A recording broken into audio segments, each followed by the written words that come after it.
If I anybody, mean, he was Brad Pitt back in he those was days. Brad Pitt. Yeah, He was Brad Pitt. If you go right now and look up Jan Michael Vincent circa 1973, you're gonna see one of the most remarkable faces to ever hit the screen. Women loved him. When he fucking came on the Disney movie, The World's Strongest Man. Yeah. I remember I had to be like in the first grade, and little girls were fainting in the fucking movie theater. Then he did The Mechanic. Yep. Then he did a great movie that nobody ever. It was called Defiance. Where he played the Marine. The New York City.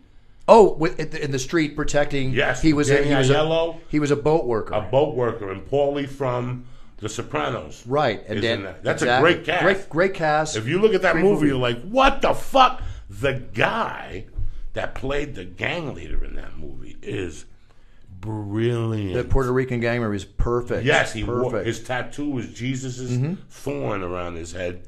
And the guy popped up years later in the Sean Penn movie of the gang movie. The State of Grace. No, the other one, the gang movie from L.A. With the rap music, 1987, 88. What's the name of that film? Jeez. You know, Sean Penn fucking rap about gang life and stuff like that. That movie. Where he was an LAPD officer with Robert Duvall. Yes. Yeah. He popped up in that.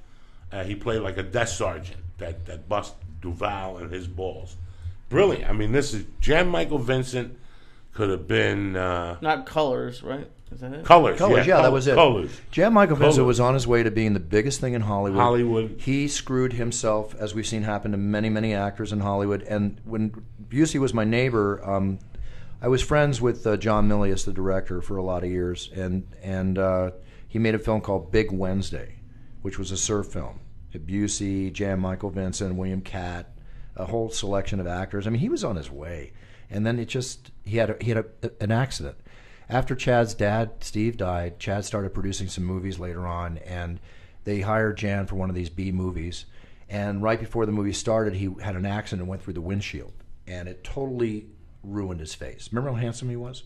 He was like Frankenstein. And he was on a TV show at the time. He Airwolf, was on Airwolf, yeah. Airwolf, yeah. Which he told me, he said he hated doing. He said he loved Airwolf because of the money, but it was the hardest acting work he ever did because TV kept him on the set for like 16 hours a day, doing this movie. He liked doing the TV show. He liked the hours of the film better than the rigorous schedule of making a TV show, but he made bank out of that show. That was a very popular show for a while. It was. He was on for a while. And then he disappeared. Then years later, they did like behind the whatever music type show. What was that show? Once you had a bad fucking career. Oh yeah, I forget. I know one of those. Yeah. What happened to them? And I watched it, and I was crying. He did a movie where he played like a beach kid, not Blue Lagoon. One of his younger movies. Yes, he played something. Jan Michael Vincent was in a film. He played like a kid by the beach with some other girl. Wasn't it with like dream sequences or something? Something fucking weird. What year do you think it was? It was roughly? before The Mechanic. So Jan Michael Vincent, just press up the IMDb. It was before The Mechanic. Sandcastles. There you go. Yeah, Something, that's it. Sandcastles. That was the one that saw them. But then he did The Mechanic. He also got in trouble with domestic abuse. The girl I told you about, he was accused of whacking her around pretty hard. Then another path that you and I have crossed together is I go to Colorado. I go to see Colorado Mountain College. They offer all these degree classes, but they also want you to take 2 GOTS classes. I don't know what they call them, like electives. Electives, yeah. And one of the electives was Subagdo, which is the cousin to Tang Sudo. It was Chuck Norris's Tang Sudo before Chuck Norris left it. Really? And that's what they sell it as, Subagdo. In fact, one of the biggest schools is on Sunset.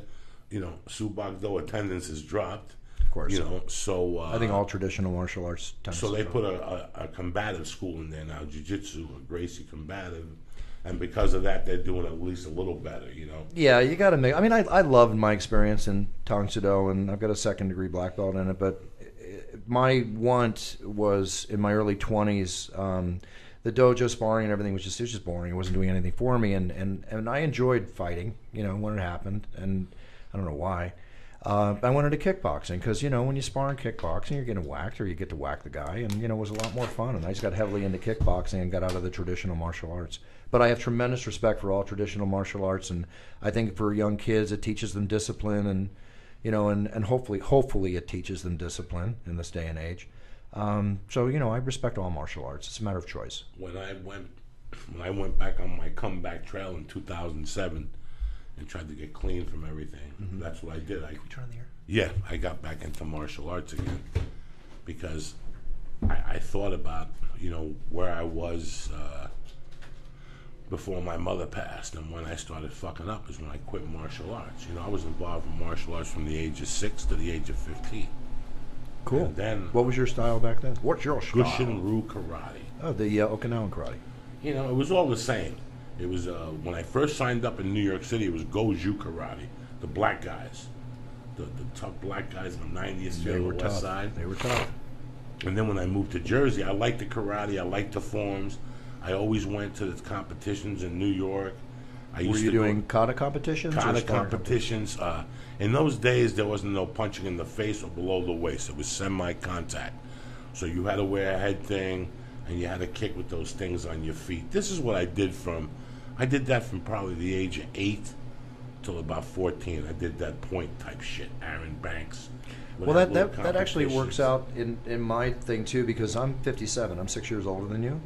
And if you did that at like 12, you know, I think I competed in the internationals when I was here in LA at the Long Beach, and when I was 17. I think Rogan actually won the internationals. Probably. He did probably. all that stuff. Yeah, I know, because I know he's we're a lot background. older than he is. He came later on. Yeah. I went to the local ones on Saturdays and Sundays. You fought on Saturdays and you did form on Sundays, and you waited for a trophy and you went home and you went and got Chinese food, or you went and watched a Bruce Lee movie. But those kids didn't get high. Those kids didn't have a bad thought. Those kids' lives were, and and the weird thing was we'd get together and it was like 8 of us. But us 3 went to the same school. The kid from down the block went to judo. The other kid went to taekwondo. Nobody was in jiu-jitsu then. Jiu-jitsu wasn't even here yet. No, I know. No, jiu-jitsu wasn't even here I yet. dabbled in it, but that was it. Dabbled. I remember Savat was in the Bronx. Like, you had to go to the Bronx to learn motherfucking Savat and shit. We'll be kicking like French motherfuckers. French martial arts in the Bronx? In the Bronx when I was a kid. Like, you had to drive to places like that. But beside that, there was nothing. So all of us would get together and we teach each other things. Like, so let's say you went to Fu Jiao Pai Kung Fu. You teach me a form, and then I teach you a form, a green belt form from my karate school. And then he teaches something from me, you know? And it was just kids. But once I got out of that circle was when I started fucking up, is my fucking point. All right, what do you think? I'm going in like fucking Marines, you understand me? Welcome to church, motherfucker.